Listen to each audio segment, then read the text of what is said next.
Halo semuanya, kembali lagi ke IPKH. Oke, kali ini saya akan menjelaskan tentang alur dasar IPKH. Sebelum kita masuk ke detail teknis aplikasi, saya berharap teman-teman semua paham dulu tentang alur dasar IPKH. Alur dasar IPKH dimulai dari data DTKS. Data DTKS adalah data yang dikelola oleh Pusdatin dengan aplikasi 6NG. Data DTKS ini akan diterima oleh Direktorat Jaminan Sosial Keluarga dengan kriteria-kriteria yang kita sudah tentukan, mulai dari persentil ataupun kesejahteraan sosialnya sampai ke format datanya, gitu ya.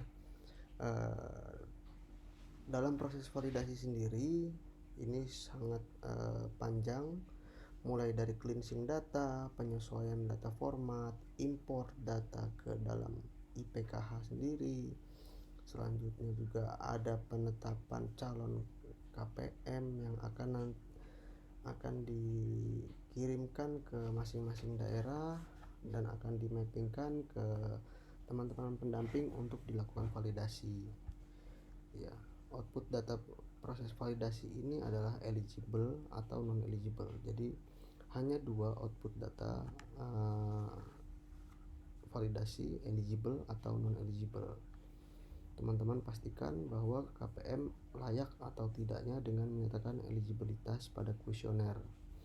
Bila memang eligible maka nyatakan eligible di IPKH, bila non eligible maka nyatakan juga non eligible dengan kondisi-kondisi yang sudah ditentukan, gitu ya. Contoh,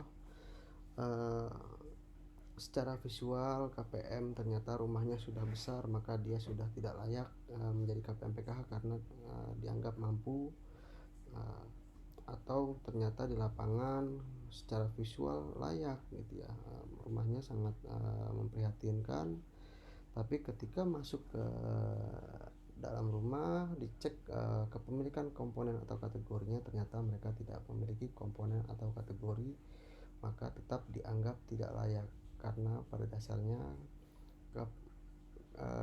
menjadi KPM PKH harus memiliki komponen atau kategori.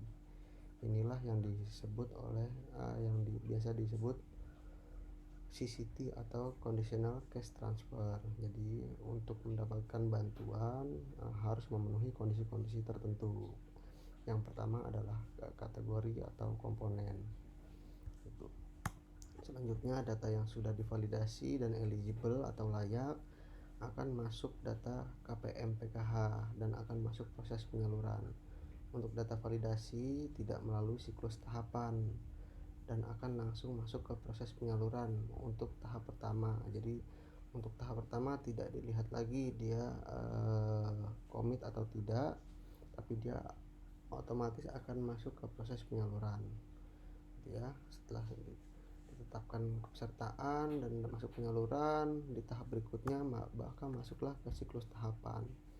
Siklus tahapan ini selalu berjalan setiap tahun, gitu ya. Dalam satu tahun ada 4 tahap, gitu ya. Tahap 1, tahap 2, tahap 3 sampai tahap 4. Di dalam tahap tersebut ada 3 proses: verifikasi, P2K2 dan pemutakhiran. Untuk verifikasi di sini adalah kegiatan untuk pendataan kategori atau komponen yang masuk ke dalam fasilitas kesehatan, pendidikan maupun sosial. Jadi teman-teman memastikan mendata di fasilitas-fasilitas tersebut apakah kategori atau komponen yang bersangkutan itu komitmen atau tidak, gitu ya. Selanjutnya setelah masuk proses verifikasi ada juga proses P2K2, di mana teman-teman akan menyampaikan modul-modul yang sudah disiapkan oleh Direktorat Jaminan Sosial Keluarga untuk disampaikan kepada KPM. Bagi yang belum mengikuti diklat bisa melakukan pertemuan kelompok. Ya, pada dasarnya P2K2 ini membimbing para KPM agar hidup lebih layak dengan gaya hidup yang lebih layak, gitu ya, dengan cara membimbing mereka dan menjadikan mereka komitmen dalam pelaksanaan kegiatan kesehatan, pendidikan maupun sosial.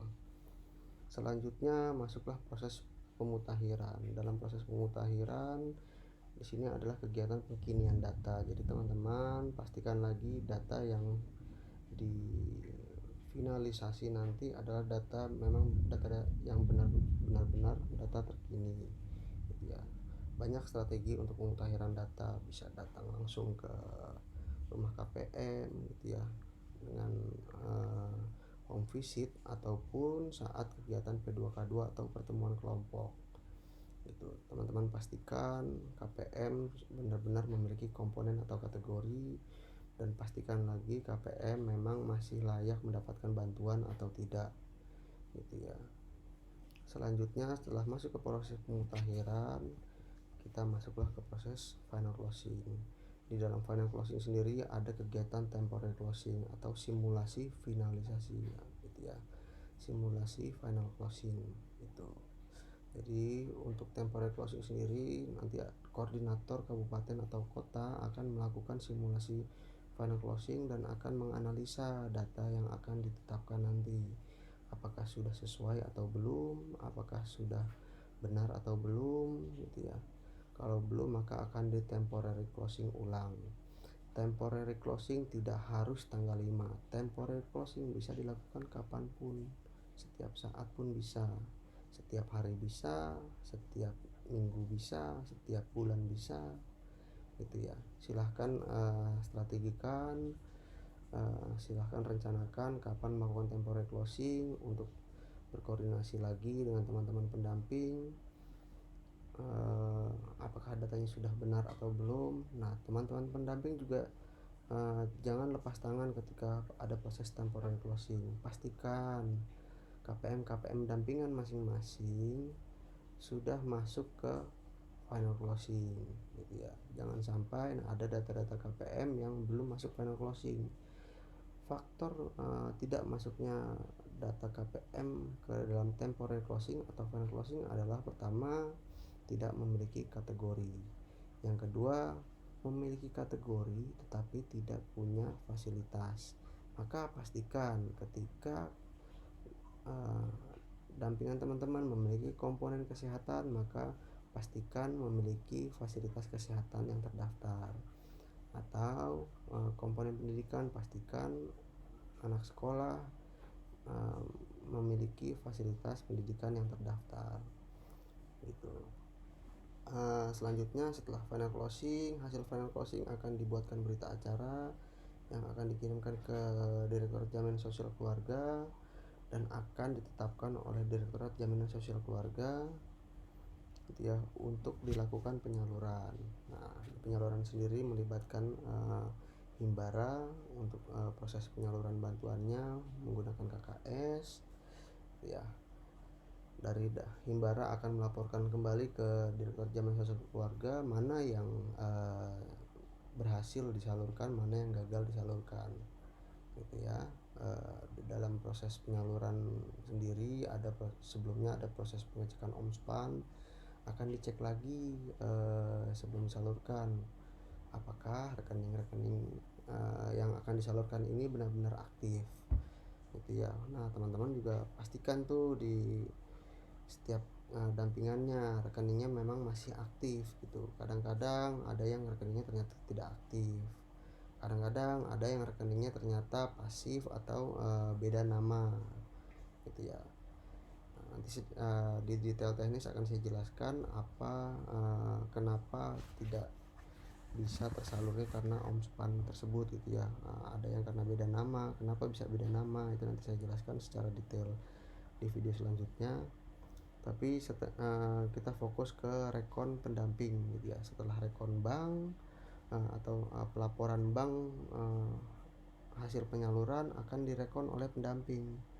Nah teman-teman pendamping melakukan pendataan kembali nih, mana dampingan masing-masing, apakah benar KPM yang sudah disalurkan oleh Himbara itu sampai ke tangan KPM dan sesuai gitu ya.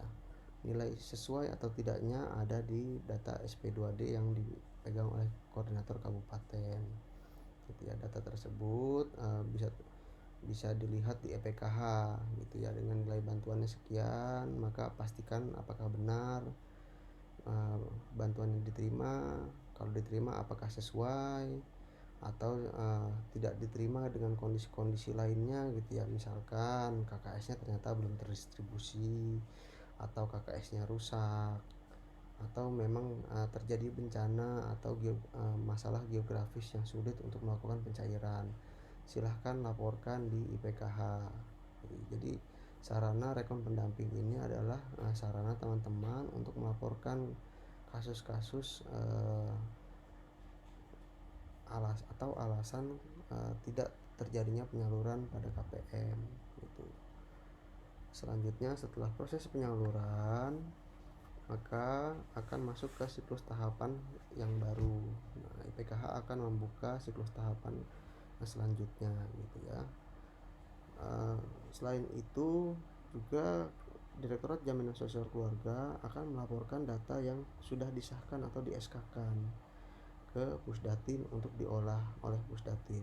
Nah, kalau bicara pengolahan itu semua ada di bawah kendali Pusdatin untuk data DTKS-nya gitu ya. Saya tidak bisa menjelaskan secara detail metode pengolahan DTKS.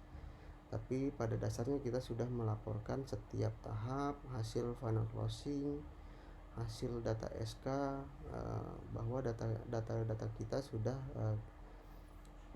termutakhirkan dan sudah disampaikan ke Pusdatin gitu. Ya, siklus ini akan berjalan setiap tahap terus menerus gitu ya. Dan proses validasi pun begitu, ketika kita kekurangan KPM dengan jumlah penggenapan 10 juta, maka kita akan melakukan validasi sampai jumlahnya benar-benar 10 juta untuk saat ini gitu. Ya mungkin demikian alur dasar yang bisa saya sampaikan. Bila ada pertanyaan-pertanyaan lebih teknis dan berkaitan dengan kebijakan, sebaiknya bertanya berjenjang melalui koordinator masing-masing yang akan disampaikan ke pusat. Demikian dari saya, terima kasih banyak atas perhatiannya. Assalamualaikum.